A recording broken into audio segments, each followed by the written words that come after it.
आपके विरह में मैं कैसे रहूंगा, कैसे जी सकूंगा। आप तो इस धराधाम को छोड़ करके जा रहे हो, जहां आप जाएंगे वहीं मैं भी चलूंगा। हे प्रभु, आपके बिना मैं अकेला नहीं रह सकता। तब भगवान ने कहा, अरे उद्धव, जब तुम मेरे साथ आए नहीं तो मेरे साथ फिर चलने का तो कोई प्रश्न ही नहीं होता है। यह संसार तो सपनों का खेल है। तब भगवान ने उद्धव को त्याग और संन्यास का उपदेश दिया। भगवान ने कहा, उद्धव जी, तुम ही तुम्हारे गुरु हो। जब तक अंदर से प्रेरणा नहीं होगी तुम्हारा उद्धार भी नहीं होगा। इसलिए स्वयं अपना गुरु बन करके अपने उद्धार का प्रयत्न करो। जब तुम्हारा मन तुमसे कहेगा सत्कर्म करने को, तभी तुम सत्कर्म कर सकते हो। मेरे सिवाय जो भी तुमको दिखाई दे रहा है दुनिया में, और सब समाप्त हो जाएगा। इसलिए ईश्वर ही सत्य है। सत्यम शिवम सुंदर, परमात्मा के सिवा और कुछ भी सत्य नहीं है दुनिया में। सत्य उसे कहते हैं जिसका विनाश नहीं होता। तो दुनिया में जो भी हमको दिखाई दे रहा है, एक दिन सबका विनाश हो जाना है। यहाँ कुछ नहीं रहना है, केवल परमात्मा के सिवाय और कोई भी सत्य नहीं है। ये सारा उपदेश भगवान ने दिया। फिर आगे भगवान ने दत्तात्रेय का प्रसंग बताते हुए कहा, 24 गुरुओं का वर्णन समझाया। इसलिए कहा कि दुनिया में दीक्षा गुरु तो एक ही होता है, लेकिन शिक्षा गुरु बहुत होते हैं, जिससे तुमको अच्छी बात सुनने को मिला है, देखने को मिले, किसी को भी देख करके तुम शिक्षा ले सकते हो। इसलिए कभी भी अपने को बड़ा नहीं समझना चाहिए, सबसे शिक्षा लेनी चाहिए, अपने जीवन का कल्याण करना चाहिए। दत्तात्रेय महाराज के 24 गुरु थे। धरती भी गुरु थी, वायु भी गुरु था, आकाश भी गुरु था, जल भी गुरु था, अग्नि को भी उन्होंने गुरु माना, चंद्रमा को भी गुरु माना, सूर्य भगवान को भी गुरु माना, कबूतर को भी गुरु माना, अजगर सांप को भी उन्होंने गुरु माना, समुद्र को भी उन्होंने। समाज को कितनी शिक्षा ज्ञान दे दो, ये समाज को भगवान भी नहीं सुधार पाए थे, तो साधारण मनुष्य क्या सुधार पाए? भगवान भी नहीं सुधार पाए समाज। कृष्ण के समय भी, जब भगवान कृष्ण थे, उस समय भी दुर्योधन, शिशुपाल आदि बड़े दुष्ट तब भी थे। जब राम जी थे तब भी थे दुष्ट, कमी नहीं थी दुष्टों। हर युग में होते हैं, भगवान भी नहीं सुधार पाए। जगत को, ये संसार को प्रसन्न करना बहुत कठिन। दुनिया को प्रसन्न कोई नहीं कर सकता है। भगवान को प्रसन्न करना एक बार के लिए सरल है, लेकिन ये दुनिया को खुश करना बहुत कठिन है। ये दुनिया में सबके मन की कोई नहीं कर पाता। इसलिए सुखदेव भी कहते हैं, भगवान कहते हैं, उद्धव, मैंने तुमको भक्तियों का दान किया, मैं सर्वव्यापी हूँ, अब तुम मेरी ही शरण लो। अब तो तुम्हारे मुंह से दूर होंगे, और क्या सुनना चाहते हो? तब उद्धव ने कहा, भगवान के चरणों को पकड़ लिया, कहा कि प्रभु बस आपने ऐसा ज्ञान दिया, मेरा मन प्रसन्न हो गया है, अब मैं कुछ भी नहीं सुनना चाहता हूँ। जितना सुना है उसी पर मनन करना चाहता हूँ। जितना ज्ञान तुमने मेरे को बता दिया उसी का मैं मनन करना चाहता हूँ। तब श्री कृष्ण ने कहा, उद्धव, अब तुम अलग गंगा के किनारे बद्रिकाश्रम में रह करके इंद्रियों को संयमित करके ब्रह्म का ज्ञान का चिंतन करो और अपना मन मुझी में स्थिर कर दो। अब दुनिया को खुश करने की जरूरत नहीं, मेरा स्मरण चिंतन करो, तभी तुम्हारा कल्याण होगा। तब उद्धव, प्रभु आप भी मेरे साथ चलिए, भगवान मत समझो, ये साक्षात भगवान कृष्ण का स्वरूप है। भगवान ने कहा, कलयुग के लोगों का उद्धार करने के लिए मैं भागवत में विराजमान हो जाता हूँ। जो लोग भी भागवत को सुनेंगे, भागवत का आश्रय लेंगे, उनके 14-21 पीढ़ी तक के पितरों का कल्याण हो जाएगा और उन भक्तों का मैं कल्याण कर दूंगा। इसलिए कलयुग में भागवत को सुनने का बहुत बड़ा महत्व है। भागवत की बहुत बड़ी महिमा है, भागवत कथा की बहुत बड़ी महिमा है। वो भाग्यशाली लोग जिनके ऊपर असीम कृपा होती है, उन्हीं के हाथों ऐसे कर्म हो पाते हैं, अन्यथा बड़ा कठिन है। इसलिए भगवान जिसके अंदर श्रद्धा भर देते हैं, भगवान जिसके अंदर ज्ञान भर देते हैं, ऐसे विचारों को भगवान की कृपा से ही अंदर से प्रकट होते हैं। तो भगवान की दया से ही इस प्रकार भागवत की कथा अपने घर में होती है। तो आगे परीक्षित ने पूछा, अब इस पृथ्वी पर किसका राज्य होगा? गुरुदेव सुखदेव जी से पूछा। तब सुखदेव ने कहा, राजन अब भगवान यहाँ से जाने वाले हैं, लेकिन अब जो आगे राजा होंगे, अब पुरंजय यहाँ का अंतिम राजा होगा, द्वापर युग के अंतिम राजा। उसके बाद इस भारत खंड में नंद, चंद्रगुप्त, अशोक आदि राजा होंगे। उसके बाद 8 यवन राजा होंगे, 10 गोरे राज्य यहाँ राजा राज्य करेंगे। और कलयुग के छलिया राजनीति की भारत के टुकड़े टुकड़े करके देश को छिन्न भिन्न कर देंगे। और कलयुग में गायों की हत्याएं होंगी, ये राजा लोग गायों की हत्याएं करवाएंगे। और प्रजा का धन हड़प पर स्वयं विलास भैरव, कलयुग में जितने भी राजा लोग हैं ये सब अत्याचारी, पापाचारी, भ्रष्टाचारी होंगे। इसे कलयुग में जनता का धन घूसखोरी में ज़्यादा बर्बाद हो जाएगा। कलयुग के ब्राह्मण वेद विहीन हो जाएंगे, ब्राह्मण भी वेद पढ़ना आदि छोड़ देंगे। कलयुग के ब्राह्मण संज्ञा विहीन हो जाएंगे, संज्ञा भी नहीं करेंगे कलयुग में ब्राह्मण। कलयुग के पुरुष अधिकांश अपने नारियों के अधीन रहेंगे। और धर्म कर्म केवल लोग दिखावा के लिए करेंगे ज़्यादा, धर्म कर्म मन से कोई नहीं करेगा, दिखावे के लिए ज़्यादा धर्म कर्म करेंगे। तो भागवत के बताए गए कलयुग के लक्षण आज प्रत्यक्ष दिखाई दे रहे हैं। आज जितने भागवत आदि हो रहे हैं सब दिखावे के लिए अधिक हो रहे हैं, वास्तविकता से कम लोग कर रहे हैं, दिखावे से ज़्यादा। इसलिए कलयुग के अंत में धर्म की रक्षा के हेतु भगवान कल के अवतार धारण करेंगे। जब घोर कलयुग आएगा फिर कल की भगवान अवतार लेंगे। फिर सुखदेव जी ने कहा, महाराज तुम आसन्न मृत्यु हो। परीक्षित से कहा, परीक्षित अब तुम्हारी मृत्यु निकट आने वाली है, अब अपने हृदय में भगवान को स्थापित करो, तब तुम्हें भगवान परम गति प्रदान करेंगे। और भगवान कृष्ण भी आज एकांत स्थान में बैठे थे और भगवान का पांव उल्टा, तलवा पीछे को हो रहा था, उनकी पांव की तलवी लाल दिखाई दे रही थी। दूर से जिस व्याध को वह मिला था बाण, वह व्याध ने जब दूर से देखा तो भगवान के पांव उसको नजर आया। उसने सोचा कोई हिरण का मुंह दिखाई दे रहा लाल। उसने दूर से बाण छोड़ा और वही मूसल का टुकड़ा भगवान के पांव पर आकर के लगा।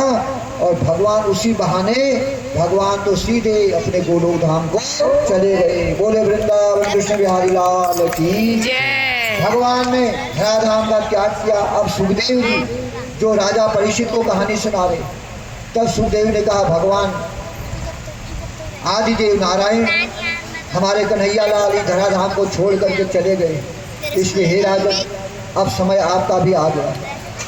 इसलिए सुखदेव जी कहते हैं, राजन आज तक्षक आकर के तुमको डसेगा, 1 हफ्ते में तुमको तक्षक ना डसने वाला है। वह तुम्हारे शरीर को मार सकेगा, वह तुम्हारे शरीर को मारेगा, तुम्हारी आत्मा को नहीं मार। तुम्हारी आत्मा तो अजर अमर है, तुम्हारी आत्मा तो परमात्मा से जा मिलेगी। तुम शरीर से अलग हो, तुम्हारा शरीर अलग है और तुम्हारी आत्मा अलग है।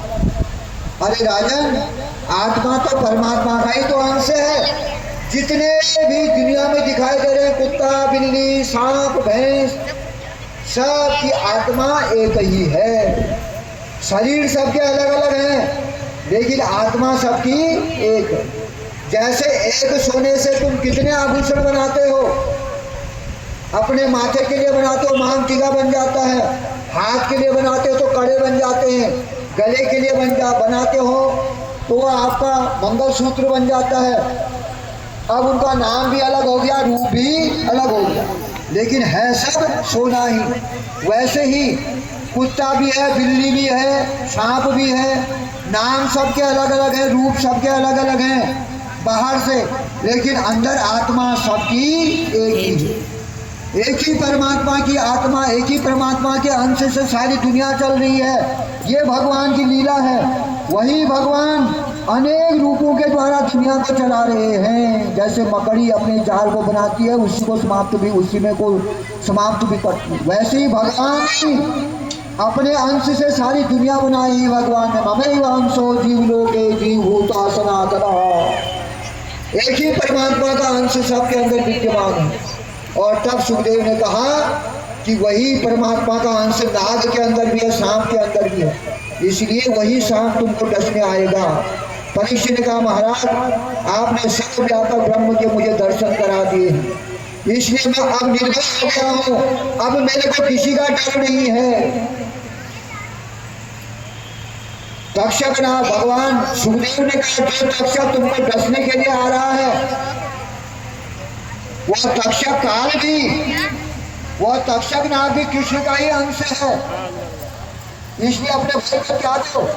तुमको कोई नाग आग नहीं डसेगा, उस नाग के अंदर भी तो भगवान ही रहते हैं, भगवान कृष्ण ही रहते हैं, इसलिए तुम ये समझो कि मेरे को नाग काटने नहीं आ रहा है, मेरे को तो मेरे भगवान लेने के लिए आ रहे हैं।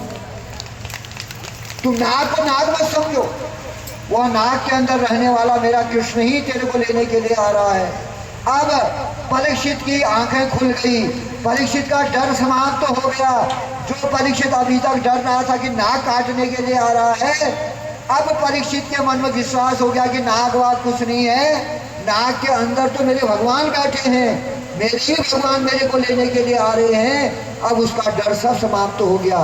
तब परीक्षित ने कहा हे गुरुदेव अब तुमने मेरी आंख खोल दी, अब तो मेरे को नाग के अंदर भी भगवान दिखाई दे रहे हैं। अब परीक्षित कण कण में भगवान देखने लग गया। तो प्रभु के दर्शन तो मुझे तुमने करा दिए, आपने बताया कि सारा जगत ब्रह्म रूप है और वह तक्षक भी जगत के पृथक नहीं है, अब वह भी ब्रह्म ही रूप है। मैं आपको बार बार प्रणाम करता हूँ और आपने मुझ पर बड़ा उपकार किया है। इस प्रकार कहते हुए यदि फिर सुखदेव ने कहा ठीक है, अगर तुम्हारे मन में कोई शंका है तो पूछ सकते हो। ब्रह्मनिष्ठ होने के कारण मेरी दृष्टि तक्षक के विष को अमृत बना देगी, अगर तू कुछ चाहता है तो बोल। परीक्षित ने कहा नहीं महाराज अब मेरे मन में कोई शंका शेष नहीं है, आपकी कृपा से मैं निर्भय हो गया हूँ, निर्लेप हो गया हूँ। तब राजा ने सुखदेव जी की पूजा करी, भागवत सुनी, फिर व्यास जी की पूजा करी, सुखदेव जी की पूजा करी, आरती करी और तब गुरुदेव ने राजा के सिर में हाथ रखा। जैसे ही हाथ रखा उसी क्षण परीक्षित को भगवान के दर्शन हो गए। बोले आनंद कंद भगवान के, परमात्मा के दर्शन हुए और सबको बड़ा आश्चर्य हुआ। तब गुरुदेव सुखदेव जी आशीर्वाद देते हुए सुखदेव जी भी यहाँ से अंतर्ध्यान हो गए। उसी समय परीक्षित के शरीर में एक ज्योति प्रकट हुई और महाज्योति जैसे ही प्रकट हुई वह महाज्योति की शान मिल गई। तो तक्षक ने आकर के राजा के उतने में ही राजा के शरीर से जब वह प्रकाश निकला महाज्योति में मिली और राजा का शरीर तो समाप्त हो चुका था, इतने में ही तक्षक आ गया और तक्षक ने आकर के राजा को डस दिया। किंतु वे तो कब के ही भगवान के धाम को सिधार चुके थे और इस प्रकार से सत्संग ने ही राजा को निर्भय बनाया था। इस प्रकार इस सत्संग के भागवत की कथा के माध्यम से राजा का कल्याण हो गया, वो भगवान के धाम को प्राप्त हो गया। ओम हरे नमः, ओम हरे नमः, ओम हरे नमः। ओम शांति, ओम शांति, ओम शांति।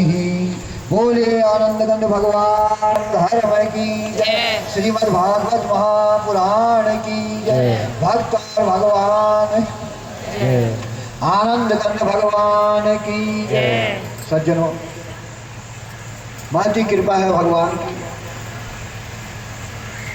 उसकी कृपा से हम सब लोगों को इस पुरुषोत्तम मास में श्रीमद् भागवत की कथा सुनने का और सत्संग सुनने का हमको बहुत सुंदर अवसर प्राप्त हुआ। ये भी सब पूर्व जन्म के शुभ कर्मों का फल है कि हमको यह पुण्य कमाने का अवसर प्राप्त हुआ। तो संसार में बिना सत्संग के हमारा विवेक जागता नहीं है, इसलिए अपने जीवन में सत्संग जरूर करना चाहिए, अच्छे लोगों का साथ जरूर करना चाहिए। भागवत की यही शिक्षा है, अच्छे लोगों के साथ जाओ, अच्छे लोगों के साथ उठो बैठो, अच्छी बातें करो और उससे अपने मन को बल मिलता है, अपने मन में अच्छे विचार पैदा होते हैं। जैसा हम सुनते हैं, जैसा हम देखते हैं, उसी के अनुसार हमारा मन बनता है। इसलिए मन को पवित्र बनाना है तो अच्छे विचारों को हमेशा अच्छों का साथ करो, अच्छी बातों को सुनो। दुष्टों का साथ करने से अपना भी सर्वनाश हो जाता, इसलिए कभी भी दुष्ट लोगों का साथ मत करो, असंगत कुसंगत मत करो, गलत संगत मत जाओ। दुष्ट संग नहीं तेरी विधाता, फलवास नरक कर चाहता। भले नरकों में जाना पड़े लेकिन दुष्ट लोगों का साथ नहीं मिलना चाहिए, भगवान से ही हाथ जोड़ो। एक बार एक हंस था बेचारा, तो ये हंस बड़ा पवित्र था, जहाँ भी जाता था लोग इसको बहुत मानते थे, और ये हंस जिसके घर भी चले जाता था लोग इसको पीने के लिए कटोरी में दूध रख देते थे, क्योंकि हंस का स्वभाव ही अच्छा होता है। और ऐसा कौवा, ये कौवा भी जाता था जहाँ जहाँ जिसके घर में भी जाता था लोग इसको पत्थर मार देते, पत्थर मार के इसको भगा देते थे। ये कौवे ने देखा है हंस जहाँ जाता है इसको सब लोग बड़ा प्रेम करते हैं, प्यार करते हैं, इसको दूध देते हैं पीने के लिए, और मैं जाता हूँ तो मेरे को पत्थर मारते हैं, मेरे को भगा देते हैं। अब इसलिए मेरे को ऐसा करना चाहिए, हंस के साथ मित्रता कर लेनी चाहिए, ये हंस को अपना दोस्त बना लेना चाहिए, और ताकि ये हंस के साथ मैं भी जाऊं तो मेरे को भी कुछ खाने पीने को मिल जाए, लोग मेरा भी सम्मान करें। अब ये कौवे ने हंस के साथ मित्रता बना ली, धीरे धीरे अच्छी चुगड़ी बातें कह करके हंस को अपना मित्र बना लिया। हंस बेचारा ईमानदार, वह कौवे की बातों में आ गया, उसने कौवे के साथ मित्रता कर ली, दुष्ट के साथ मित्रता कर ली। अब एक कौवा और हंस जहां भी जाते थे साथ साथ जाते थे। अब हंस के साथ एक कौवे को भी सम्मान मिलने लग गया। एक दिन की बात है, ये हंस और कौवा एक साथ उड़ करके राजा भोज के बगीचे में गए। राजा भोज के बगीचे में एक सुंदर दिव्य वृक्ष था, उसमें जाकर के बैठ गए। आज राजा भोज वृक्ष के नीचे लेटे हुए थे, चारपाई लगा करके आनंद ले रहे थे, गर्मी में ठंडी ठंडी हवा चल रही थी, लेटे हुए थे। इतने में कौवा भी और ये हंस भी उसी पेड़ के ऊपर बैठ करके वहां बैठ गए। राजा सोया हुआ था नीचे चारपाई लगा करके। अब राजा के पूरे शरीर में छाया हो रही थी, लेकिन आंखों में धूप की किरणें पत्तों के द्वारा आ रही थी। हंस ने देखा कि राजा कभी इधर को पलट रहा, कभी इधर को पलट रहा, कभी हाथ लगा रहा आंखों पे। तो हंस का तो अच्छा स्वभाव था, वो तो संत था। हंस ने सोचा राजा के आंखों में धूप लग रही है, नींद नहीं आ रही सही ढंग से, इसलिए राजा का भला कर देना। हंस ने क्या किया, अपने पंख फैलाए और सूरज की किरणों को ढक दिया। अब राजा की आंखों में छाया हो गई, राजा को बढ़िया नींद आ गई। जितनी देर राजा सोए रहे, हंस ने अपने पंख फैला करके राजा को सुला दिया। ये अच्छे लोगों का स्वभाव होता है, जो अच्छे लोग अपना कष्ट उठा करके भी दूसरे का भला चाहते हैं, उनको सज्जन कहा जाता है। हंस की तरह अपना कष्ट उठा रहा था वो हंस, लेकिन राजा को सुला रहा था। इतने में कौवे ने देखा ये बड़ा अच्छा मौका है ये दुष्ट हंस को मारने का। दुष्ट लोग दूसरे को भी दुष्ट ही समझते हैं। अब इस कौवे ने क्या किया, साथी था हंस के, तो ये कौवे ने मौका पाते ही ऊपर से पीट दिया।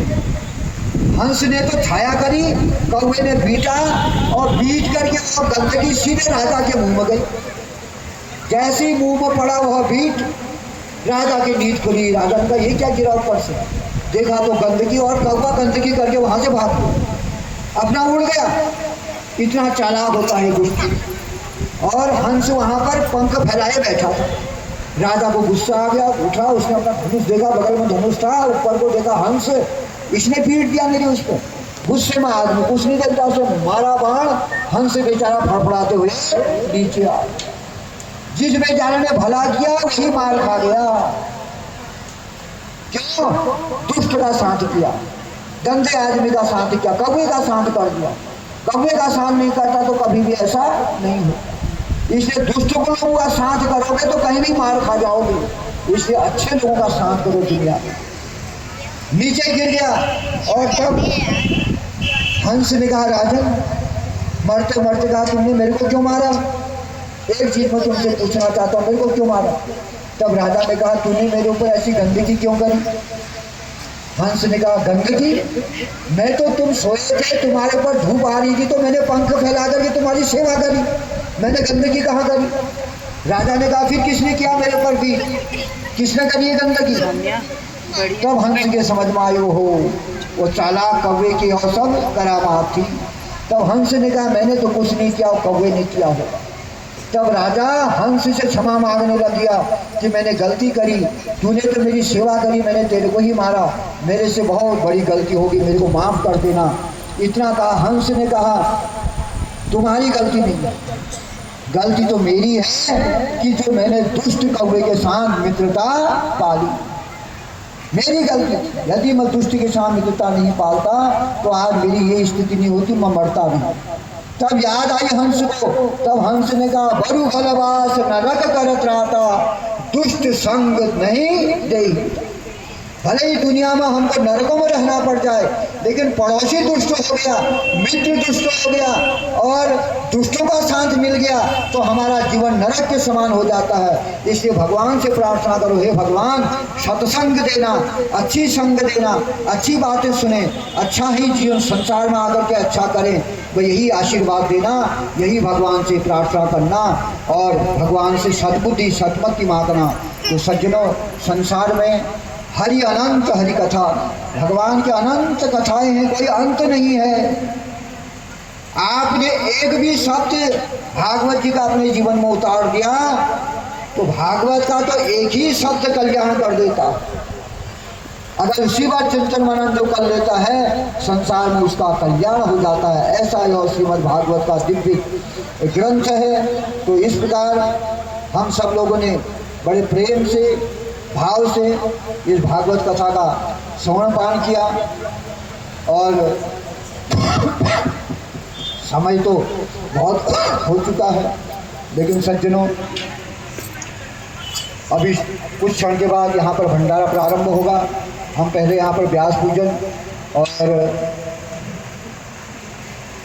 आरती यहाँ पर करते हैं, तत्पश्चात सभी लोग प्रेम से आरती ग्रहण करके उसके बाद फिर धीरे धीरे व्यास गति से प्रसाद आप सब लोग लेंगे। तत्पश्चात हम भंडारे का प्रसाद आप सभी लोग यहाँ पर प्रेम से भाव से ग्रहण करेंगे। तो हम सब लोग बड़े भाग्यशाली हैं कि आज हमको इस पुरुषोत्तम मास में भगवान पुरुषोत्तम भगवान की यह दिव्य लीला, दिव्य कथा सुनने का अवसर मिला और यह परम पवित्र यज्ञ में के दर्शन करने के हमने अभी कुछ क्षण पूर्व ही हमारा यह यज्ञ यहाँ पर पूर्ण हुआ, पूर्णाहुति यज्ञ पूर्ण हुई। तो सर्वप्रथम उन भगवान को, परम पिता परमात्मा को मैं बहुत बहुत धन्यवाद देता हूँ कि जिसने अपनी कृपा से किसी प्रकार का कोई व्यवधान यहाँ पर नहीं आने दिया, किसी प्रकार की कोई बारिश नहीं, आंधी नहीं, तूफान नहीं, किसी को कोई बीमारी, रोग, कष्ट आदि कुछ नहीं आया और निर्भीकता पूर्वक हमारा यह कार्य सिद्ध हुआ। इसलिए हम सब लोग मिल करके कन्हैया लाल की जय जयकार करते हैं, उनको धन्यवाद देते हैं।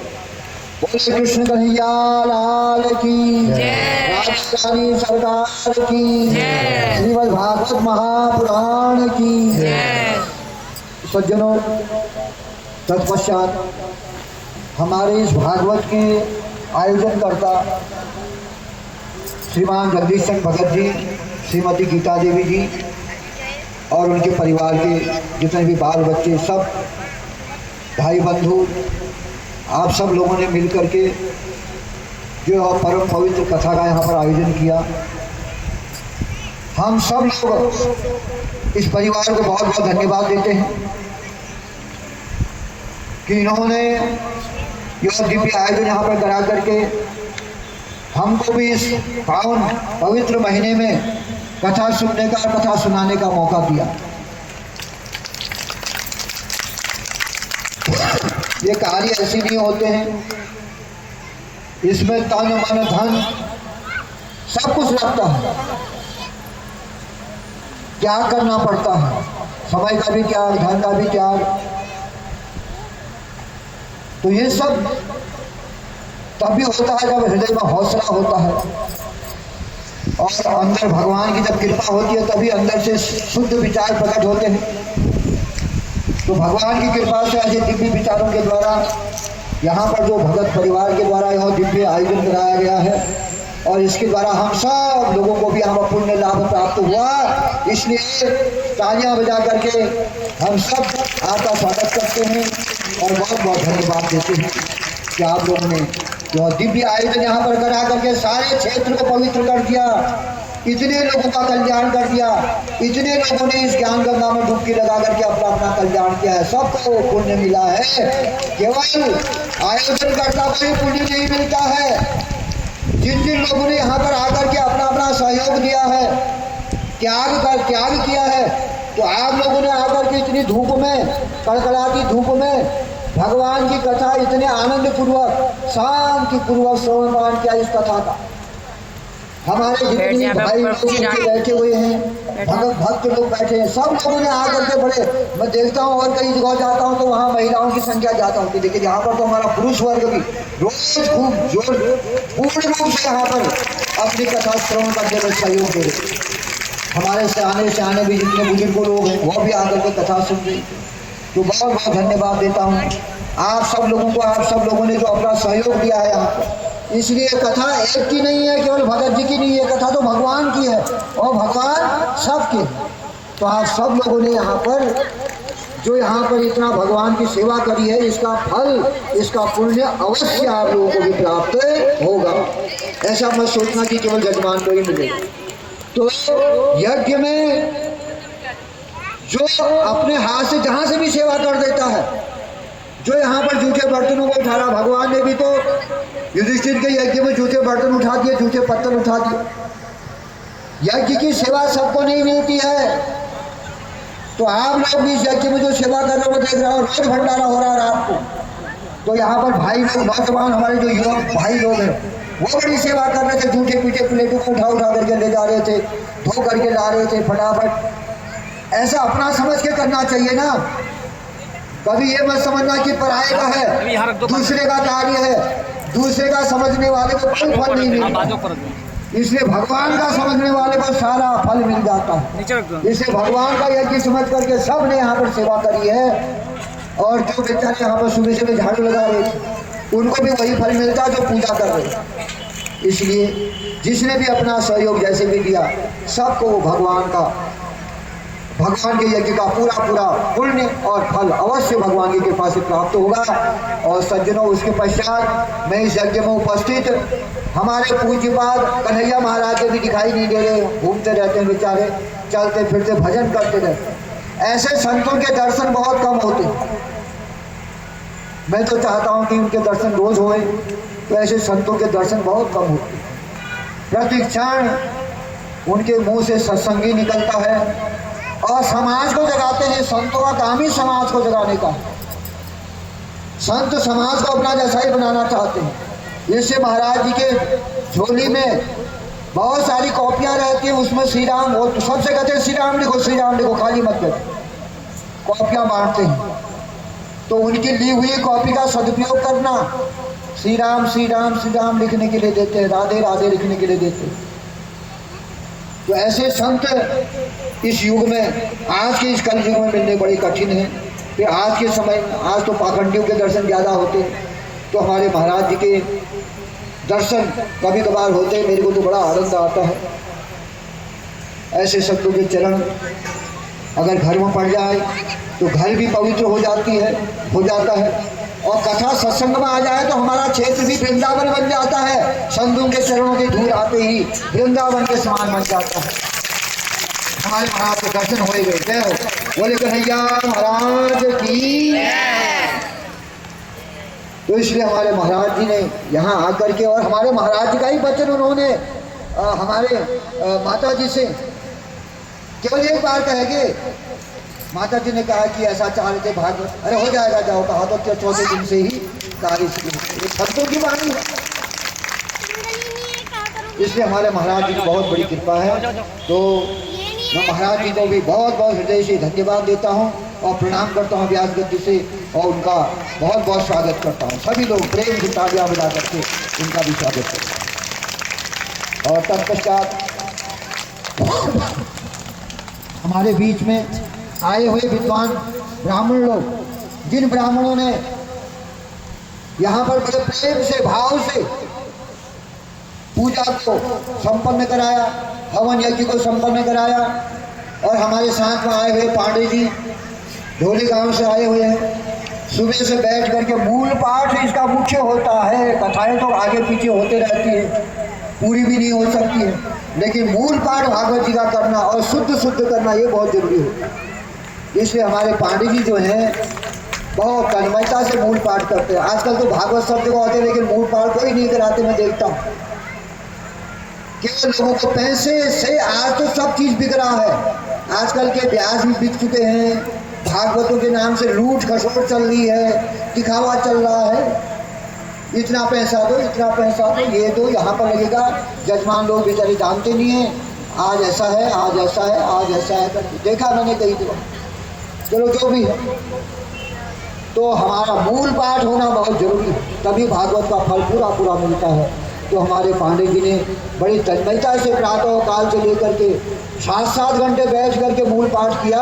मंदिर में बैठ करके वो मूल पाठ उन्होंने आज प्रातः काल पूरा किया। इसलिए मैं सभी ब्राह्मण मंडली को बहुत बहुत धन्यवाद देता हूँ और सभी ब्राह्मणों का बहुत बहुत स्वागत करता हूँ। और साथ में हमारे संगीत वाले भाई लोगों ने भी शाम के सायंकाल में बहुत सुंदर मनोरंजन हम सब लोगों का किया, बढ़िया भजन सुना करके इनको भी बहुत बहुत धन्यवाद देता हूँ।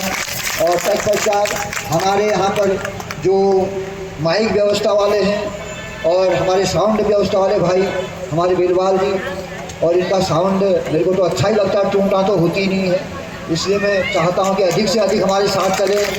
तो बहुत अच्छी सेवाएं होने यहाँ पर दी, तो आपका भी हम धन्यवाद करते हैं। दूसरा हमारे खाने बनाने वाले वो बेचारे दोनों रसोइया, आज 7 दिन से उनको, परसों मेरे से कहते ब्याह जी हमको पता नहीं था कि यहाँ पर इतनी जनता होगी। हम तो सोच रहे थे 40-50 लोगों के लिए खाना बनाना होगा। चलो मैंने कहा जो भी आपने सेवा करी, भगवान की सेवा मान करके जो भी किया, तो बेचारों ने गर्मी के दिन गैस आजकल वैसी नहीं मिल रही है, गैस का अभाव हो रहा है सिलेंडरों का, तो भट्टी के अंदर तीन भी तप रहे हैं, भट्टी भी जल रही है। और इतना प्रयास किया, शाम को 200-250 लोग यहाँ पर भंडारे का प्रसाद ले रहे हैं और सबको प्रेम से बढ़िया भोजन बना करके खिलाया। इसलिए भगवान उनका भी भला करें। उन्होंने भी जो यहाँ पर अपना सहयोग किया, उनको भी मैं धन्यवाद देता हूँ। इस प्रकार सभी लोगों को आप लोगों ने यहाँ पर अपने घर का त्याग करके गाय बच्चियाँ खेती बाड़ी सब छोड़ करके यहाँ कथा सुनने आए, जितने भी पब्लिक जितनी जनता ने आकर के यहाँ पर कथा में सहयोग दिया, तो मैं व्यासपीठ से आप सबको बहुत बहुत धन्यवाद देता हूँ। इसलिए अब मैं तो कोई आशीर्वाद देने वाला ऐसा कुछ नहीं हूँ, क्योंकि व्यास जी तो कोई और ही थे। हाँ, उनके पीठ पर, उनकी गद्दी पर यहाँ पर अवश्य विराजमान हो। इसलिए व्यास पीठ पर बैठे होने के नाते मैं आप सभी लोगों से 2 शब्द कहूँगा। सर्वे भवन्तु सुखिनः, सर्वे सन्तु निरामया, सर्वे भद्राणि पश्यन्तु मा कश्चित् दुःखभाग् भवेत्। भगवान सबका भला करें, सबको सुख शांति प्राप्त हो, सबको सद्मति सद्बुद्धि भगवान प्राप्त करें। आप सबके द्वारा ऐसे ही भागवत आप लोगों के घर में भी होते रहे और सबको सभी सत्कर्म करते हुए अपने जीवन को यापन करें। इतना कहते हुए अपने वाणी को विश्राम देता हूँ।